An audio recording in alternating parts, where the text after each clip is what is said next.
Today, in a bold statement, President Joe Biden wrongly denied the authority of the Constitution as he says he will be signing new executive orders on gun control. He made several statements which are obvious misconceptions about the First and Second Amendment, notably that you can't yell fire in a crowded theater, you can, and notably that since the dawn of this country, you couldn't just own any gun you want, but even a fact check by USA Today challenges this assertion. Joe Biden, like anyone in government who is being restrained, would seek to minimize the rights guaranteed in the Constitution. Now, the Constitution doesn't give us our rights. Those rights, according to the United States, come from God. Whether you believe in God or not, the point is they are inherent in all of us. The Constitution stops the government from infringing those rights. So when Joe Biden comes out and makes several false statements about the First and Second Amendment, I can only assume he knows he's lying. Mostly because there are legal experts that work with the president to make sure their executive orders are constitutional and legal. Joe Biden certainly knows that back in the day, you could have cannons. Back in the day, there were Volley Guns, and there was something called the Puckle Gun. And that, according to a Supreme Court ruling now going back nearly 50 years ago, more than 50 years ago, you can, in fact, yell fire in a crowded theater.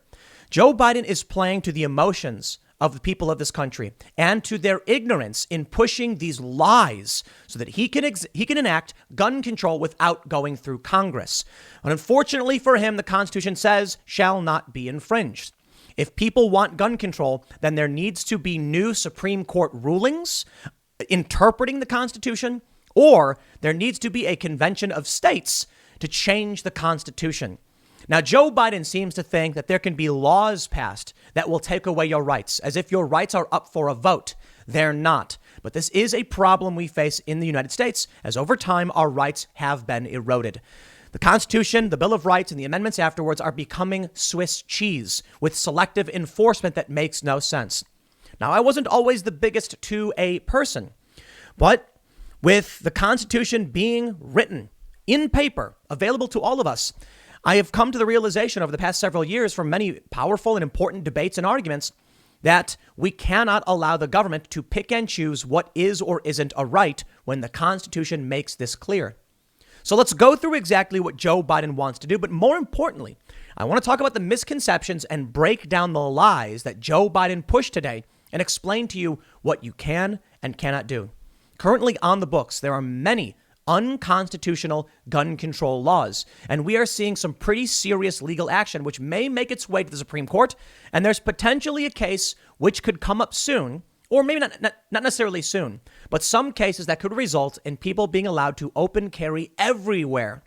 You know, in many states, you're not legally allowed to keep and bear arms. The Constitution was clear about this. Even if gun control advocates want to argue that there should be some restrictions, it makes no sense then that many blue states restrict everything except under extreme circumstances. I'm looking at you, New Jersey. Before we get started, head over to timcast.com and become a member to get access to exclusive members-only segments of the Timcast IRL podcast. We had Brandon Tatum the other day talking about why he thought no-knock warrants were good. He has 6 years experience as a cop. He breaks it all down for you, something you might not hear in the mainstream media. We also had Seamus from Freedom Tunes, Michael Malice. When you go to timcast.com, become a member, you help support the show. In the event we get banned, this is where we will be posting our content. But don't forget to like, share, subscribe, hit that notification bell. Let's read the news. First, from the Daily Mail. Biden says no amendment in the Constitution is absolute and calls gun violence a public health crisis and embarrassment as he prepares to sign 6 executive orders cracking down on firearms. The first thing I will say, obviously no constitutional amendment is absolute, but that doesn't give the president the right to simply sign a piece of paper saying we end these rights. They're not absolute because the Supreme Court has to interpret them fairly, and they've gone back and forth in many different ways over long periods of time. The president doesn't have the authority to override the Constitution. Neither does the Supreme Court. But in these lawsuits, the Supreme Court can interpret them. Thus, we often see rights gained back through the Supreme Court. And it seems over time, the Supreme Court has protected and expanded the rights of individuals in this country, from anti-miscegenation laws being effectively abolished 1967, Loving v. Virginia, to gay marriage, and even expanding gun ownership rights and free speech rights in the past century. The Daily Mail reports, President Joe Biden on Thursday described mass shootings in America as a public health crisis and declared no amendment to the Constitution is absolute. He started off on the defensive, declaring he was not trying to impinge on the Second Amendment, an argument gun rights groups, Republicans, and some Democrats have made. Quote, nothing I'm about to recommend in any way impinges on the Second Amendment. Oh, okay. You could have said infringes. These are phony arguments suggesting that these are Second Amendment rights at stake, he said at an event in the Rose Garden. No amendment in the Constitution is absolute, he declared, pointing to the famous Supreme Court ruling that you can't yell fire in a crowded theater as part of the First Amendment's free speech clause. Should we break that down?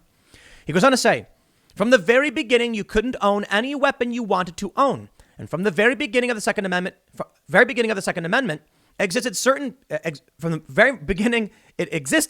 certain people weren't allowed to have weapons. So the idea is just bizarre to suggest some of the things we're recommending are contrary to the Constitution. Gun violence in this country is an epidemic, and it's an international embarrassment. For God's sake, it has to stop. Gun violence is bad. Absolutely. But then why is Joe Biden calling for an assault weapons ban? Gun violence is overwhelmingly not AR-15s. So why then do they keep saying AR-15? Well, some people think it's more conspiratorial. They want to seize your guns so that you can't defend yourself. I think it's more sheer ignorance, and it's a hot button issue for liberals to tribally claim they care about. They don't. I don't think they actually care. If they did, Chicago would be a different story. There would be more people moving there and respecting many of these neighborhoods and having a good time. Instead, they call it Chirac and they flee. Democrats have controlled Chicago for generations. They do not care. For some reason, they want to ban the AR-15, which is kind of crazy because there's several other variants, semi-automatic weapons that aren't AR-15s that are functionally the same. Why aren't those being banned? Because Democrats are just telling you what you want to hear, and they're not being honest with you. Now, this may come as a surprise to many Republicans. They do the exact same thing. Or I should say Republican voters, because Republican politicians do very much the same thing. And Republican politicians are content with doing absolutely nothing and fighting for nothing on behalf of conservatives. So it's not like the political establishment in any party is doing good for the American people, or at least what they want. Instead, you're being misled. You're being lied to. Now, I want to go over exactly what Joe Biden's measures will do. Just very briefly, he wants to target ghost guns. These are guns that you essentially manufacture yourself and you can't sell. He also wants to go after red flag laws. This would be the idea here is that if someone is mentally unfit or unwell, you can take their guns temporarily to make an assessment. And if they're crazy, they don't get them back. Now, some of these things they call common sense. Another thing Joe Biden talked about doing was ending loopholes in background checks. There's no such thing as a background check loophole. That is another lie, or at the very least, misconception. Background checks exist for all FFLs. All federally licensed dealers have to run what's called a NICS background check when you buy a gun. You fill out the form, they run it through the system. Surprise, surprise, it's Joe Biden's own son who was reportedly lying on a background check form to illegally obtain a gun. I find it fascinating that Joe Biden wants to lecture me on loopholes when it's his own kid that he should be having arrested. But let me slow down. The first thing I want to do is break down the two big lies from Joe Biden. These are big, big lies because they never seem to stop. Let's start with the first one, a very easy one to debunk. I can just throw it over to good old Fox News. Lemon and Cuomo clash over whether you can yell fire in a crowded theater. Fox News reported on January 12th. CNN anchors Don Lemon and Chris Cuomo got into a back and forth during their handoff on Monday night about whether or not it's a crime to yell fire in a crowded theater. The two were talking about the limitations of the First Amendment and President Trump's speech before the ride at the Capitol. Cuomo, who has earned his law degree at Fordham University in '95, told Lemon a Supreme Court justice once said that amendment is not designed to scream fire in a crowded theater. Lemon disagreed with his colleague and said that he did not believe it was an apt comparison. The two spoke over each other for a moment, and Lemon said, Chris, you're an attorney. You know that you can actually scream fire in a crowded theater. That's a misnomer. We don't want to get into that. I'm going to say something that will shock you to your core. My friends, I hope you are ready for this next statement. Don Lemon is right. I said it. No, he is. And I'm kidding, but Donelman is correct. You literally can yell fire in a crowded theater. There was another argument attached to this that what if someone yelled that there aren't enough fire escapes in a crowded theater? And essentially the idea was early on, you shouldn't do it. And then 50 years later, they ruled you actually can. My friends, I give you Schenck versus the United States. While initially there was a ruling in 1919 which used the analogy that you should not be able to yell fire in a crowded theater, the case was later partially overturned by Brandenburg v. Ohio in 1969, which limited the scope of banned speech to that which would be directed to and likely to incite imminent lawless action. For example, a riot. Something I've long maintained. When I talk about free speech, I absolutely, I do say it is not absolute. Though I will also add that over the past year or so, I've become more of a free speech absolutist over time for a variety of reasons. While Joe Biden is trying to use this false misconception, to advance his idea that he can restrict your rights, there are many people who believe him, who are being manipulated by this and need to know the truth. If you go into a crowded theater based on Brandenburg v. Ohio and yell fire, it is not illegal. They might kick you out, at which point you're trespassing because you're yelling in a theater, but you absolutely can do this. Joe Biden is wrong. Then the next thing that Joe Biden brought up is that since the beginning of the Second Amendment, you could not just own whatever you wanted, and there were some people who weren't allowed to own weapons. It's absolutely true. There were some people not allowed to own weapons. I mean, people go to jail. When you're in jail, you can't own a weapon. That's simple. I'm not going to get into the nitty gritty details of who they restricted. A lot of it was racist. You get the point. There's even in old movies where, like, I can't remember what movie I'm watching. It was an old Western. And some guy comes into a town and they're like, surrender your iron. And he's like, okay. And he like gives it up. And I was like, I wonder if that's legit. I got to say, though, a lot of the ways that we interpret constitutional rights today, it's actually a lot better than it was way back in the day. We talk about free speech. There used to be obscenity laws. You couldn't swear. George Carlin got arrested for swearing. You know, what is it, the 7 words you can't say on TV? Was it 7? I think he expanded it later, like 13 or something. The point is, we have more free speech today, though there are social enforcement restrictions we get from YouTube and other platforms. Well, when Joe Biden says that you couldn't just own anything you want, my friends, I give you quite simply and obviously privateers. Enough said. You know what a privateer is? A privateer is from Wikipedia. A private person or ship that engages in maritime warfare under a commission of war. Oh, I know. Already they're saying, under a commission of war. Right. Because a privateer was commissioned under a letter of marque. But what they say is, until the early 19th century, all merchant ships carried arms. Enough said. If you were going to be sailing the high seas and engaging in commerce, you were likely armed to the teeth. And I think it's funny when many of these leftists are like, well, you couldn't own a cannon. Actually, from the Austin American Statesman, a USA Today network website, and it's actually cited by one of the PolitiFact writers. Okay. Could individuals own cannons during the Revolutionary War? A reader suggests we look into Biden's assertion on Revolutionary War cannons to confirm Biden's point. Quote, you would need to point to something, a law or a tradition or a case where someone was not allowed to possess a cannon, said University of Pennsylvania law professor Kermit Roosevelt. But the Biden campaign was unable to point to a specific law. The vice president's point is that to help end the tragic epidemic of mass shootings that is taking so many American lives, we need to ban weapons of war from our streets.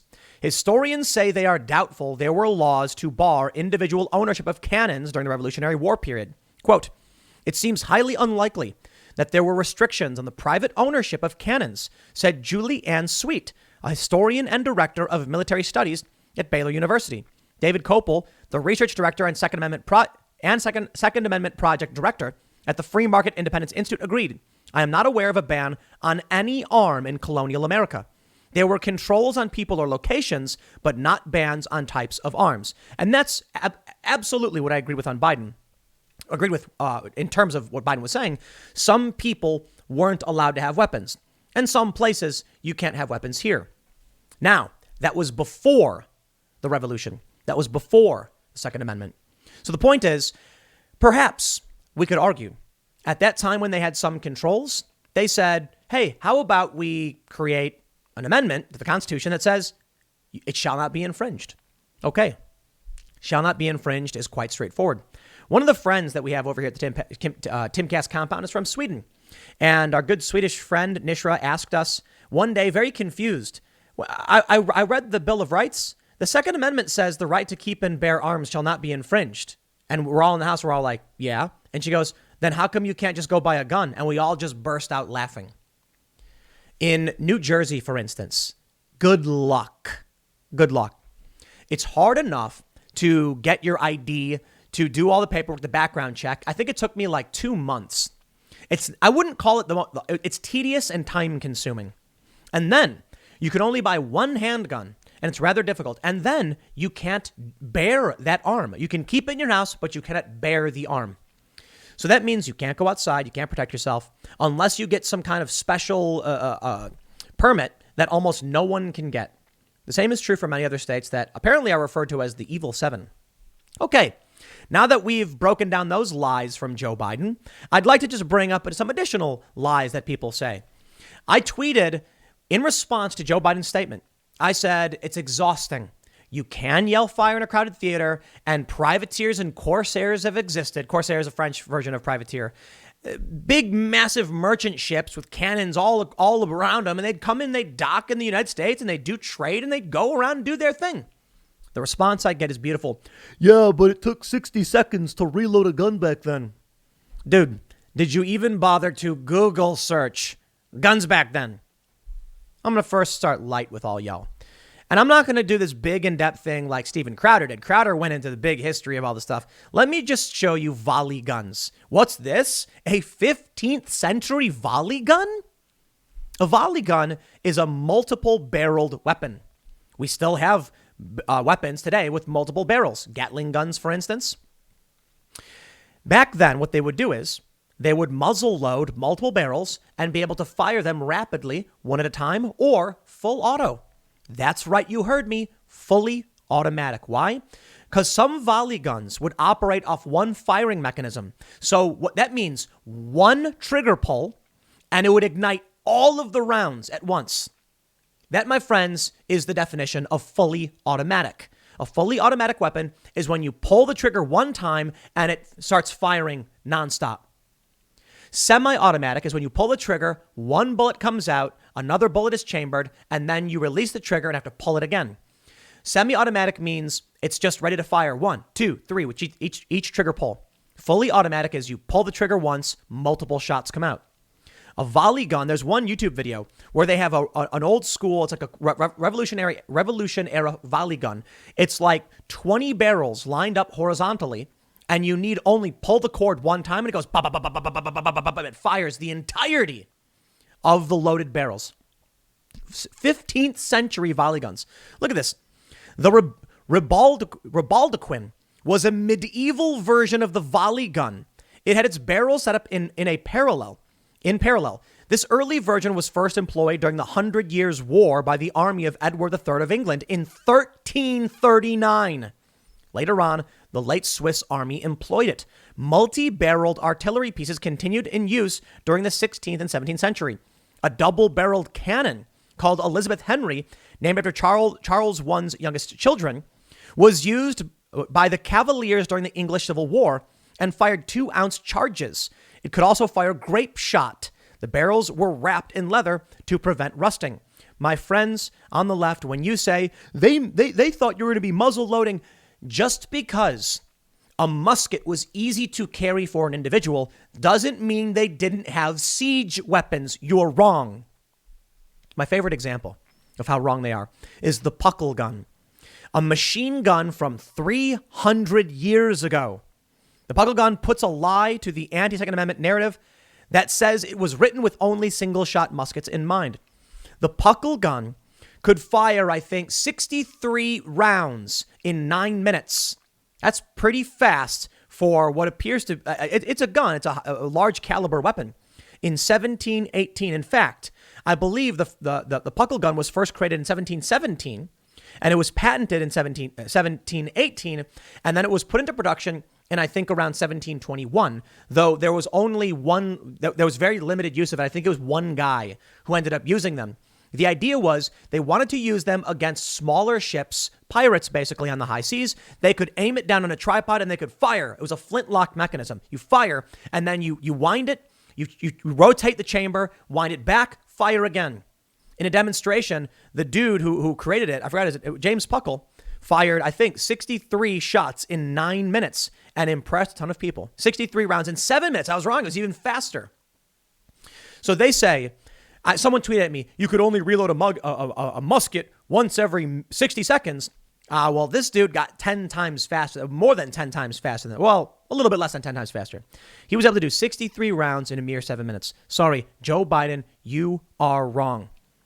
Now, we know he wants to ban ghost guns. A ghost gun is when you get most of the materials, you have to drill them and make them yourself. For the most part, it's mostly done, but it's not, you can't just snap it together and you have a gun.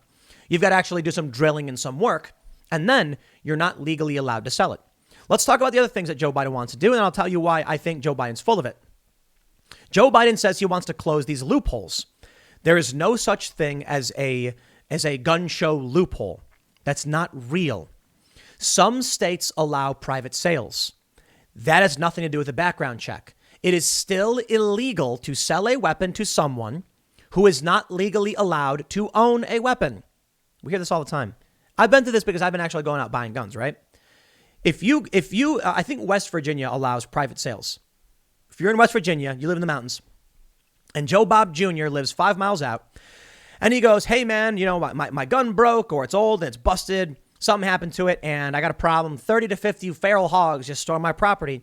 On a private sale, the guy can say, I know you, and I am asserting that I am confident you can legally own a weapon, so I will sell you this gun. Now, my understanding, most people would advise you to keep a record of that transaction, write down the serial number, and that way you know who it was transferred to. And in the event that gun was used for a crime, you can say, here's the bill of sale. It was transferred to this individual. Under this idea of loopholes, you wouldn't be allowed to do that. Now, I can understand the goal of universal background checks, but you have to understand why West Virginia doesn't want that. Some dude who lives 3 hours away from the nearest small town or gun shop doesn't want to take his buddy 3 hours, spend a day to go and use a NICS reporting system at an FFL so they can make sure that there's a clean transfer. They want to be able to sell it to the guy who lives next door to them. Whether you like that or not, the point is, it's not a loophole in the background check law because there's no law pertaining to this. The reason they're calling it a loophole is they're trying to make you believe there's already a background check law in place for all gun sales. No, some don't have that. For the most part, however, the idea of a gun show loophole is also wrong because most people will tell you at gun shows there are federal agents all over the place and you got to take everything seriously. Not only that, many of the people who are selling at gun shows are FFLs. They're licensed. They're federally licensed firearm dealers, and so they're going to run what's called the National Instant Criminal Check System. I think that's what it's called, NICS. And they're going to make sure you're legally allowed to buy the gun.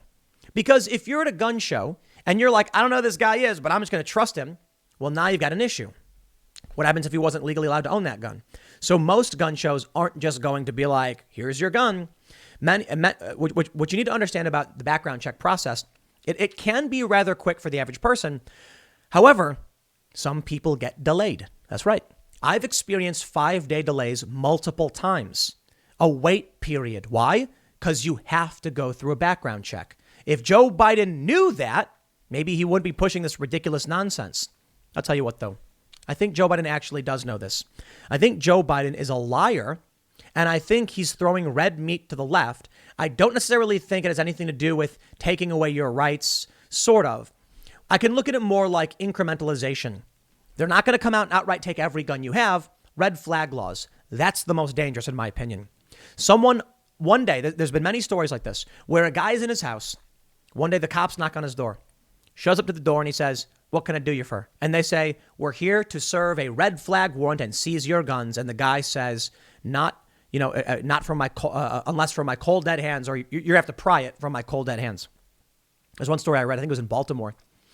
Some woman, I think it was the sister of a guy, she called and said he's acting erratic and he's got guns. So they went to serve a red flag warrant, And when the guy went to his door, he had his gun, legally allowed to. And the cops said, turn over your guns. And he said, no. The cops struggled and fought with him, then shot and killed him. That's what will happen under these red flag laws. They're a bad idea. How about if you have a probable cause that someone is going to commit a crime, you can surveil them. And again, requiring probable cause and a warrant to engage in the search, because otherwise it's a Fourth Amendment violation. Now, I pointed this out. Let's break it all down. Let's break all of this down. Hunter Biden reportedly violated federal law by lying on background check. So you mean to tell me Joe Biden says, we're going to close loopholes, man, the background checks. Bro, your own kid just lied on a background check form to get a gun illegally. You'd think he would know if somebody wants to illegally get a gun, they're going to get it. What are you going to do about it?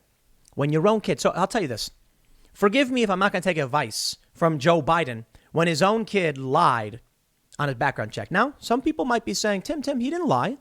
He's not on drugs. All right. Here's what the National Review said. Hunter Biden may have committed a felony offense by lying on a background check before purchasing a gun, Politico reported on Thursday. Biden answered no in response to the question, are you an unlawful user of or addicted to marijuana or any depressant, stimulant, narcotic drug, or any other controlled substance as part of the background check? The check was administered on the firearms transaction record Biden filled out to purchase a .38 revolver on October 12th, 2018. Copies of the transaction record and a receipt of the gun were obtained by Politico for a report on Secret Service agents allegedly intervening after President Biden's daughter-in-law threw the gun into a trash receptacle, which is also insanely illegal. Any of these people going to go to jail for this stuff? No. Hunter Biden has battled drug addiction through much of his adult life and was discharged from the Navy in 2014 after failing a drug test. The president's son was stopped by police with a crack pipe in his car in 2017, and an assailant aimed a gun at him while he was trying to purchase cocaine in 2016. Hunter Biden is scheduled to publish a memoir on his struggle with addiction next month. Federal authorities are currently investigating Hunter Biden's taxes. Yada, yada, we get it. Look, maybe you're going to say, he got off crack. He stopped smoking it. Okay, fine. Maybe. That's why they say reportedly. Perhaps it's possible that as soon as one day he just... Like, here's my question. Hunter Biden is doing crack. He's addicted. We know he is. One day he says, you know what? I'm not going to smoke. Then he goes into a gun store and says, I'd like to buy a revolver. And they're like, do you do drugs? No, I quit. When? Today? That's the point. Sure, he can argue, I haven't done drugs in a little while. At what point are you illegally allowed to say that you are not an unlawful user of? 10 minutes afterwards? What if he smoked that morning and then said, you know what? I quit. I'm done. And then he went there and said, I'm not an unlawful user of. I quit. Certainly, there's a certain amount of time. So I can only say this. In my opinion, this is a lie. He is an unlawful user of and addicted to drugs. It was so bad that he smoked Parmesan cheese. You think I'm making this up? I pulled up Snopes for this. Snopes writes, did Hunter Biden say he smoked Parmesan cheese? True. Amazing.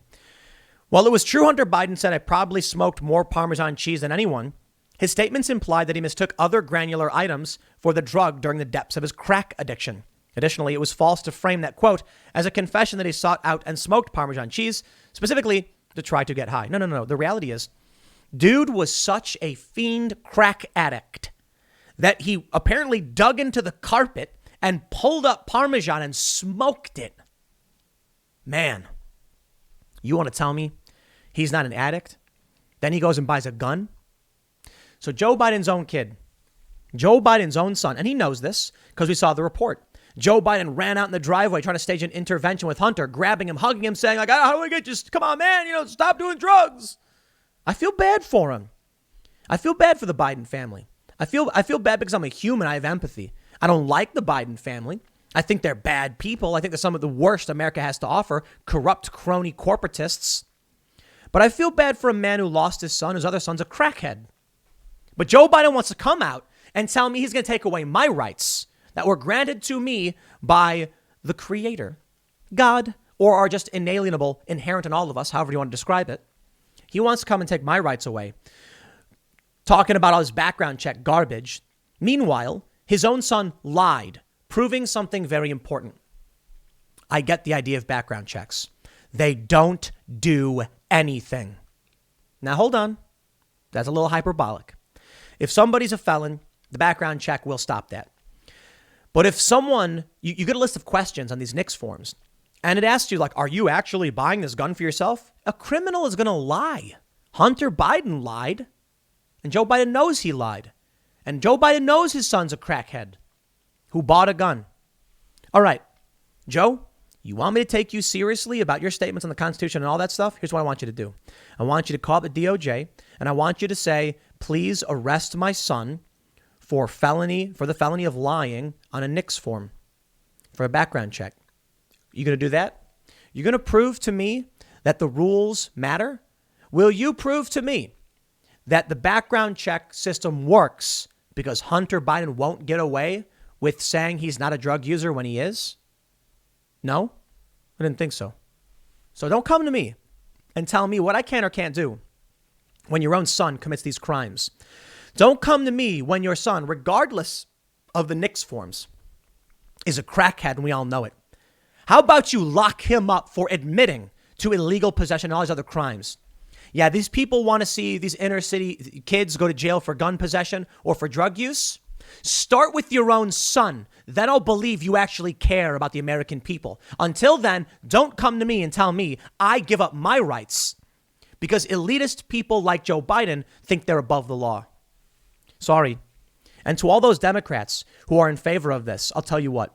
You want me to have a conversation about gun control and background checks? I'm all ears. The moment you come out and say, the first thing we're going to do is sign a petition saying Hunter Biden should be in prison for smoking crack and for illegally buying a gun.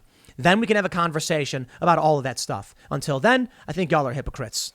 I'll leave it there. Next segment's coming up at 8 p.m. tonight, youtube.com/TimCastIRL. It is a live show, so come and hang out, and we'll see you all then.